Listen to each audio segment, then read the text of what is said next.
عبداللہ بن عباس رضی اللہ عنہ سے روایت ہے، نبی صلی اللہ علیہ وسلم نے عباس بن عبد المطلب رضی اللہ عنہ سے فرمایا، اے چچا جان عباس، کیا میں آپ کو کچھ عطا نہ کروں؟ کیا آپ کو کچھ عنایت نہ کروں؟ کیا میں آپ کو کوئی تحفہ پیش نہ کروں؟ کیا میں آپ کو 10 اچھی خصلتوں والا نہ بنا دوں کہ جب آپ یہ عمل کریں تو اللہ تعالیٰ آپ کے اگلے پچھلے پرانے نئے انجانے میں اور جان بوجھ کر کیے گئے تمام چھوٹے بڑے پوشیدہ اور ظاہر گناہ معاف فرما دے؟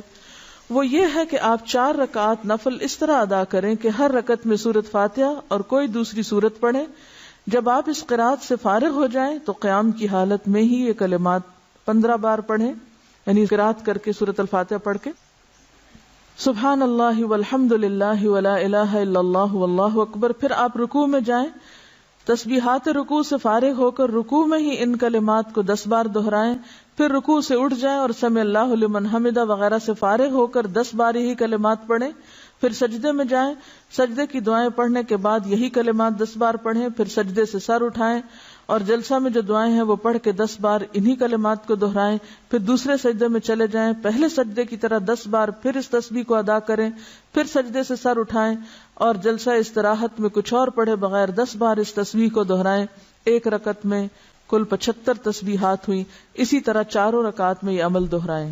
اگر آپ طاقت رکھتے ہو تو نماز تسبیح روزانہ 1 بار پڑھیں، اگر آپ ایسا نہ کر سکتے ہو تو ہر جمعہ 1 بار پڑھیں، یہ نہ کر سکتے ہو تو ہر مہینے میں 1 بار پڑھیں، یہ بھی نہ کر سکے تو سال میں 1 بار، اگر آپ سال میں بھی 1 بار نہ کر سکتے ہو تو زندگی میں 1 بار ضرور پڑھیں۔ حافظ ابن حجر رحمۃ اللہ علیہ فرماتے ہیں کہ یہ حدیث کثرت طرق کی بنا پر حسن درجے کی ہے، یعنی نماز تسبیح کی حدیث جو ہے اس کے بہت سے طرق ہیں، یعنی بہت سی چینز ہیں، اس لیے یہ حسن درجے کی ہے۔ شیخ البانی فرماتے ہیں کہ امام حاکم اور حافظ ذہبی نے اس حدیث کی تقویت کی طرف اشارہ کیا ہے اور یہ حق ہے، یعنی البانی کے نزدیک بھی یہ بات درست ہے کیونکہ اس کے بہت سے طرق ہیں۔ علامہ مبارک پوری شیخ احمد شاکر نے بھی اسے حسن کہا ہے، جبکہ خطیب بغدادی، نووی، ابن صلاح نے اسے صحیح کہا ہے۔ بعض اوقات صحیح لغیر ہی ہوتی ہے، یعنی ایک چین میں اگر ایک چیز کی کمی تو دوسری میں وہ نہیں، تو ایک کی کمی دوسرے نے پوری کر دی تو وہ حسن کس درجے پہ آ گئی؟ صحیح کے، لیکن وہ صحیح لذاتی ہی نہیں بلکہ لغیر ہی ہے، یعنی خود سے صحیح نہیں تھی بلکہ دوسری چین نے اس کو صحیح بنا دیا۔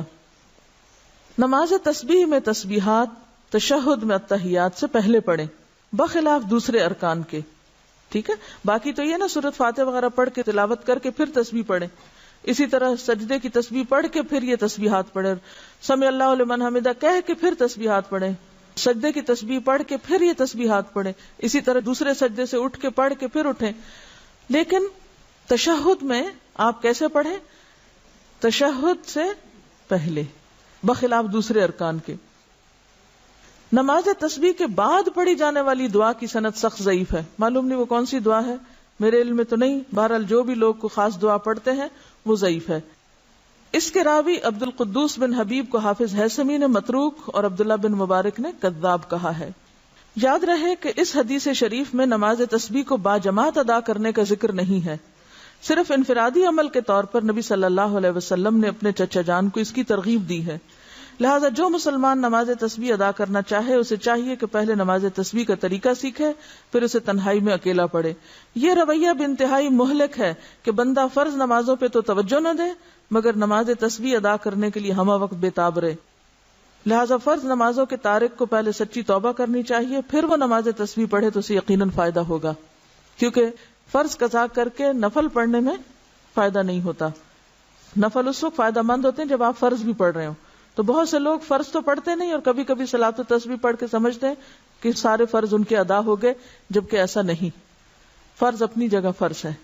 وآخر دعوانا ان الحمد للہ رب العالمین، سبحانک اللہم وبحمدک، نشہد ان لا الہ الا انت، نستغفرک ونتوب الیک۔